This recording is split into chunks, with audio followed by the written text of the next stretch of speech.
Shemeji yangu pamoja na watoto wangu, leo nimewaiteni. Nina jambo moja kubwa sana nataka kuambia. Nimekuwa nikihangaika sana katika maisha yangu yote, usiku na mchana, ili watoto wangu wote muweze kuishi kwa raha. Nimesoma, kila mtu ana elimu nzuri, lakini kutokana na afya yangu jinsi ilivyo, naona siku zangu zinazidi kuhesabika. Afya yangu sio nzuri. Hivyo basi nimewaiteni leo ili kuweza kugawana mali zangu zote kwa watoto wangu, ili kila mmoja apate stahiki zake za msingi. Mashamba yangu, maduka yangu, pamoja na nyumba yangu. Kwa hiyo zote nataka niwarithishe nyinyi watoto wangu. Shemeji,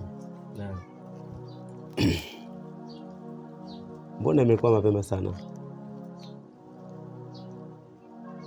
Najua kama una matatizo, ila mbona kama umejikatia tamaa? Nimefanya hivyo kwa sababu ya afya yangu kuwa mgogoro. Naona siku jinsi kadri ninavyozidi kwenda, afya yangu haiko sawa kabisa. Haiko sawa watoto wako. Hapana baba, mali huwezi tukagawana sawa. Mimi na watoto wa kike, mimi mtoto wa kiume, mali natakiwa ziwe chini yangu mimi, niziangalie mimi. Baba wanaolewa, wanaenda kwa ume zao, watapata watoto wao. Hivi unadhani mali ukishawapa hawa wakiolewa, mali ziende tena kwa familia nyingine, unaona sitabakiwa na mali? Tutakuwa tunapoteza mali zetu. Watoto wa kike si kupata na mali zote tugawane sawa, mali zitakuwa chini yangu mimi. Hiyo kitu haiwezekani. Sikiliza mwanangu, naona kama vile unashaanza kuwa na tamaa. Kumbuka nyie wote ni watoto wangu, na ndo maana wote ni maiteni kama watoto wangu, na wapenda, ili kila mtu apate sehemu yake ya mali. Hilo jambo haliwezekani. Hilo jambo halitowezekana na haliwezekani. Kuanzia leo haliwezekani na halitowezekana. Mimi nimemaliza hapo, sirudii. Abasi. Bwana shemeji. Naam. Abasi ni mtu wa kupaniki haraka sana. Kwa umzoee, na nitakaa naye, nitazungumza naye, ili jambo litaenda. Na binti zangu,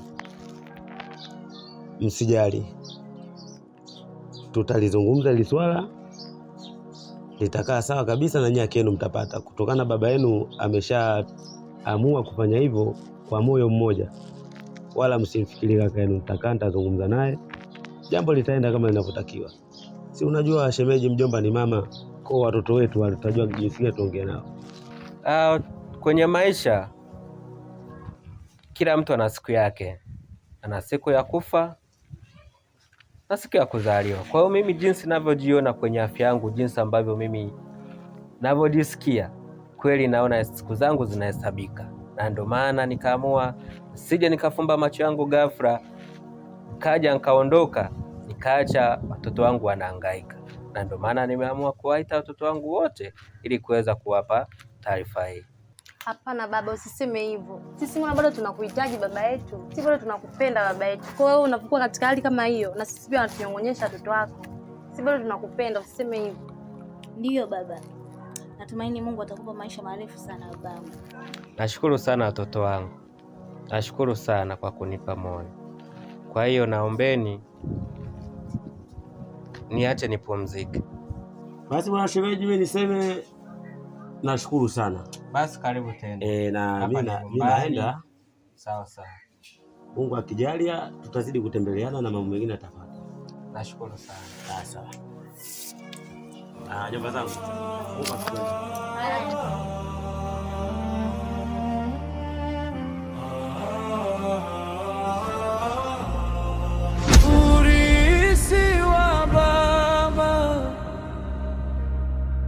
Usiwe chanzo cha machozi,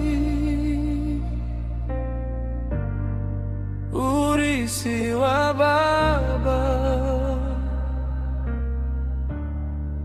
usivunje familia.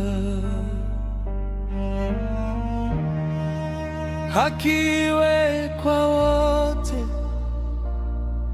upendo ushinde milele. Baba akawaita watoto wake wote,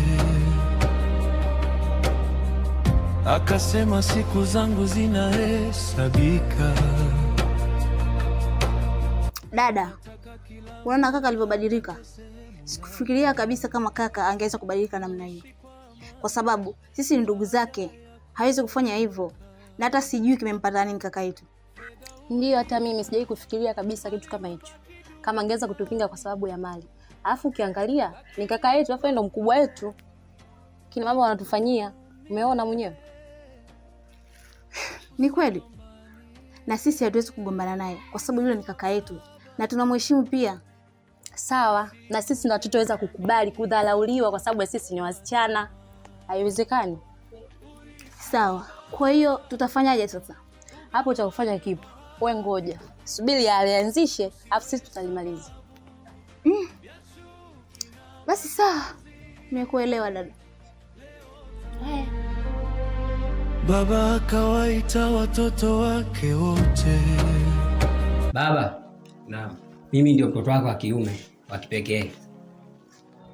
Hapana mwanangu, zile mali nimezigawa kwa watoto wangu wote, na mali haina udini wala kabila.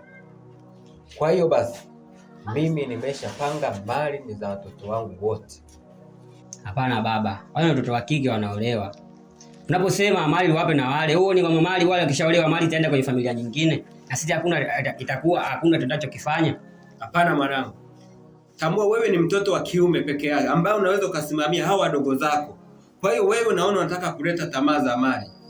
Hapana baba, mali zitakuwa chini yangu na zitaangaliwa na mimi. Hapo baba sina mjadala na wewe, nishamaliza hapo. Abasi.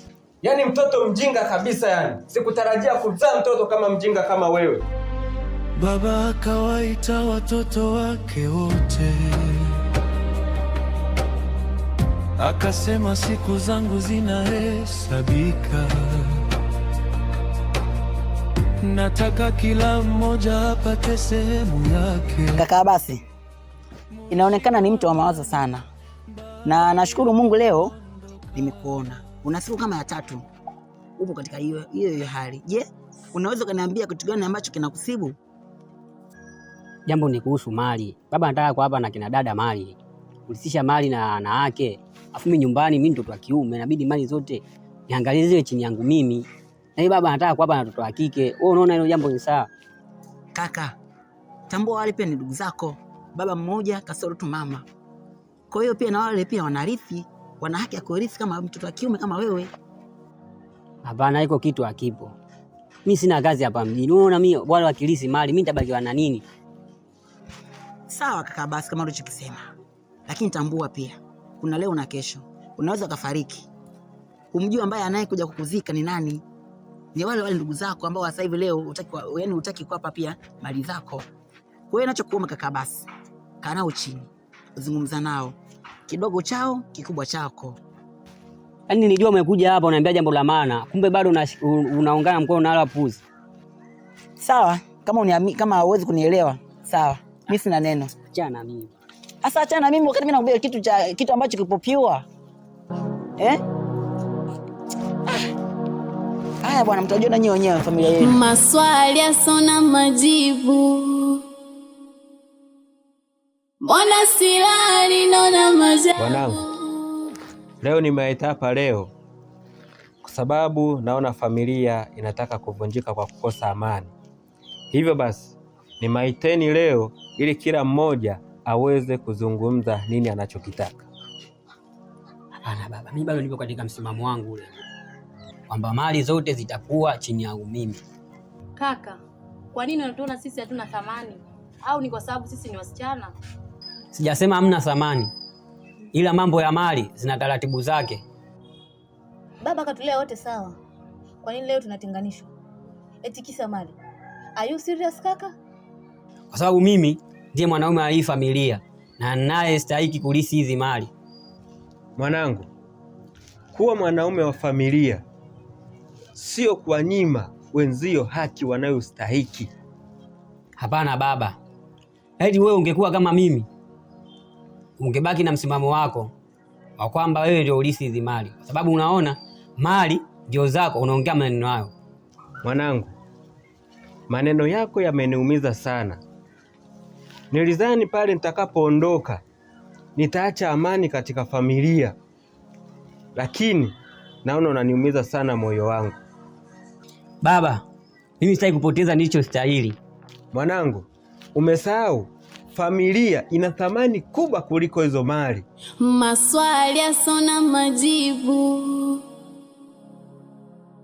mbona silali naona majabu, yani sina raha za furaha, maana kuna muda nahisi kama napa hivi mimi mtaja madhoruba Sema shida yako kijana. Mganga, nimekuja kwako. Nataka kubadilisha maamuzi ya baba, maana baba anataka kutugaia mali, anataka kuwapa na ndugu zangu. Sasa nataka mali zote ziwe chini yangu mimi.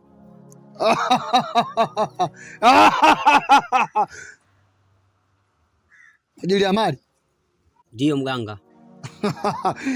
Haiwezekani kijana, hiyo haiwezekani kijana. Kijana, una tamaa sana wewe. Sasa watu kama nyinyi kwangu siwataki, kwa sababu wale ndugu zako, dada zako wale, lazima mgawane haki sawa kwa sawa. Hapana mganga, nisaidie kwa hilo. Kwa sababu una tamaa, toka kwangu. Mganga nisikilize. Toka! Mganga nisikilize basi. Utakuwa mbosa hivi hapo.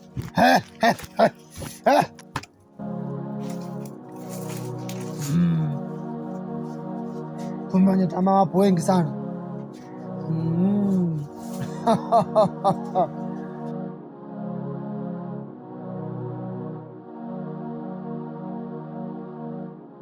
Kaka, dunia imebadilika sana.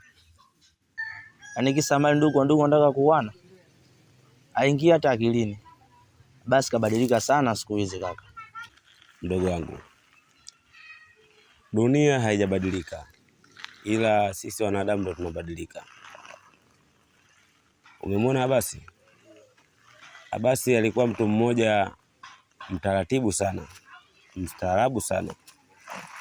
Abasi amekuja kubadilika baada ya kutangaziwa kupewa mali na baba yake. Hapo Abasi alipoanza kubadilika. Na sijajua hizi tabia sijui anazitoleaga wapi, sijui anafundishwa, sijui anashaishiwa na mtu. Yaani naweza nikasema Abasi amekuwa zaidi ya mnyama sasa hivi. Yaani asikii, haambiwi, haelewi. Yeye shida yake moja, mali zile alisi yeye peke yake.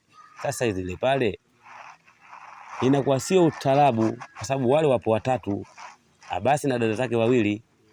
Wale dada zake nao wana haki zao, wana haki zao. Kwa yeye anataka yeye ndo amiliki zile mali zote. Kwa mimi binafsi sijapenda. Na amenipa maswali mengi sana kwa ajibu. Ila yule ndugu yetu pia. Sasa hapo kaka, cha kufanya inabidi sisi kama ndugu tukae tuje tunamfanyaje ili tumtoe katika ile mawazo ya kijinga. Ni kweli. Mali zitatufaidisha, lakini itakuwa mali sio za halali, kwa sababu Abasi atakuwa ametumia mabavu kuwadhulumu dada zake na atakuja kutusaidia sisi kiunafiki. Kwa hiyo mimi sijaipenda. Mimi ninachokifikiria ni kitu kimoja. Ukaniitia Abasi aje hapa, nataka nizungumze naye kwa kina kabisa nimuelewe. Na sawa. Aje hapa. Na wasubiri. Ngoja nitoke basi. Fanya hivyo. Poa. Urithi wa baba, usikeuke chanzo cha machozi. Bwana Robi. Vipi? Mguu wapi huo? Naingia hapo kati bloga nituma ngamwita Abasi. Unaelewa tena? Ukamwita Abasi? Kuna nini tena mpaka ukamwita Abasi? Ni matatizo tu kifamilia haya. Unajua juzi nilibahatika kukaa naye na yani kukutana na Abasi na nikakaa naye chini. Japokuwa alikuwa kwenye stress fulani hivi, ila nikamuuliza shida nini na akaniambia kwamba 1 2 3 kwamba Abasi hataki kugawana urithi na nani, na ndugu zake.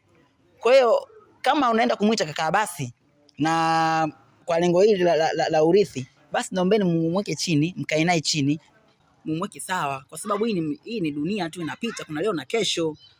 Basi poa ndugu yangu, tusimalize muda, ngoja mimi niwahi hapo nikamuite. Basi poa, ngoja mimi na basi mpilani. Sawa. Urithi wa baba usikeuke chanzo cha machozi. Karibu. Mjomba. Karibu na mjomba. Kama mjomba. Kwema. Kwema sijui. Nimeagiza bwana mjomba wako Apola bwana maongezi na wewe kidogo. Sawa, tangulia basi mimi nitakuja. Sawa, basi ngoja nitangulie nikamwambie. Sawa mjomba. Sawa. Mali huisha, lakini upendo hudumu milele. Urithi wa baba usivunje familia. Jomba, basi nimekuita hapa, naomba uniazime masikio yako unisikilize kwa vizuri kabisa. Mjomba, nataka tuzungumze kama wanaume. Ndio. Najua mjomba wewe ushakuwa mtu mzima kwa sasa. Inahitajika ulijue zuri na baya pia. Au sio mjomba? Ndio mjomba. Sasa mjomba, naona mjomba wangu unataka kwenda katika dimbwi baya. Dimbwi la uovu. Alafu wewe sio hivyo. Abasi mimi nakujua vizuri, umekuwa mikononi mwangu abasi. Kwa nakufahamu vizuri, sio mtu wa hivyo, sio mtu wa ovyo wewe. Hebu jaribu kufikiri basi. Wale dada zako umezaliwa nao tumbo hili? Hivi mali ikufanya ile damu yako iache? Mali ni kitu cha kupita. Leo baba yako ana mali kibao, lakini yule mshida. Usimuona atembea yule wa leo kesho, na hata kile kikao alivyokuiteni, alivyozungumza, alikuwa anazungumza kwa uchungu kwamba anajua wakati wote anaweza akakuacha wewe, ndio kichwa cha familia. Leo hii baba yako hajakufa, anakupa tu maneno, sio mali. Umekuwa umebadilika roho. Je, ndio kafa kweli sasa? Wewe unaweza ukaua hata dada zako? Mjomba, nyinyi mna elimu yenu bwana, isifanyikane ile elimu sasa dada zako kufanyia umalaya. Wao watu wa ovyo wasieleweka, bwana eti kupitia wewe. Mjomba wa kiume, hebu jaribu kufikiria. Hawa ni wanawake. Tunawaweza sisi, na ndio maana tumepewa tuwamiliki, sio tumiliki wao, tunawamiliki sisi wanaume. Wake zetu, mama zetu, dada zetu. Yaani hawa jina la hawa ni lingi. Kwa jaribu kuwafikiria. Unawanyenga tu. Bwana wewe mkubwa utachukua nyumba ya Manzese, wewe mdogo utachukua nyumba ya Mkulanga huko Kipalanganda ndani. Maisha yanaenda mjomba, watu wanaishi. Jaribu kulifikiria. Wale dada zako wapate hata nyumba moja tu. Yaani hata moja. Baba yako ana mali nyingi, ana mashamba, ana majumba, ana magari, maduka mengi. Wewe mwenyewe unajua. Kwa jaribu kufikiria. Wape hata nyumba moja tu, wastilike. Sawa mjomba, nimekuelewa. Umenielewa mjomba? Nimekuelewa mjomba. Mimi ninachokubaliana bwana, basi mimi na yetu tukikaa tunayamaliza. Na nikajua hatutoshindana. Basi haina shida. Poa mjomba wangu. Mali huisha, lakini upendo hudumu milele. Naam. Dada zangu nimewaita hapa. Nilikaa na mjomba jana, aliniita. Nimefika kwake, nimeongea naye, amenielekeza. Kweli, na mimi mwenyewe nimekaa chini, maelezo alionipa nimefikiria. Ni kweli ilikuwa naingiliwa na tamaa. Na nimewaita hapa leo, sitaki tena ile jambo mimi nirudie kwangu au nirudie tena. Nilijua kwamba nimekosea kwa kutenda vile. Maana nitaka nikumpatie zote mali mimi. Kumbe mali sihusiki peke yangu. Mali ni za baba, amejitafutia au amejitafutia. Na sisi mume wake baba umeshaenda, ameona atuachie sisi tu wanaye. Na baba, zile mali utagawa kama ulivyohitaji kugawa wewe mwenyewe. Kwa hiyo mimi sina kinyongo, na nimewaita hapa kwa kuomba samahani. Kwa hiyo naomba mnisamehe. Yule ni shetani tu alikuwa ananisihi. Nakushukuru mwanangu kwa kulitambua hilo. Nakumbuka mali si kitu chochote. Nyumba inaweza ikabomoka na mali inaweza ikaisha, lakini damu ya familia haiwezi kuisha kama mwanangu. Naelewa hilo baba yangu. Mama, nimekuja hapa, nimekuja kwa takarazi, omba samahani. Kwa hiyo naomba mnisamehe. Tunafurahi kusikia hivyo kaka. Mimi binafsi nimekusamehe. Asante sana dada yangu, na mimi pia nafurahi kusikia hivyo kwamba mmenisamehe. Hata mimi pia kaka, nimeshakusamehe na wala sina kinyongo tena na wewe. Asante, nashukuru. Nimejua kwamba nimekosea. Asante sana. Asante dada yangu.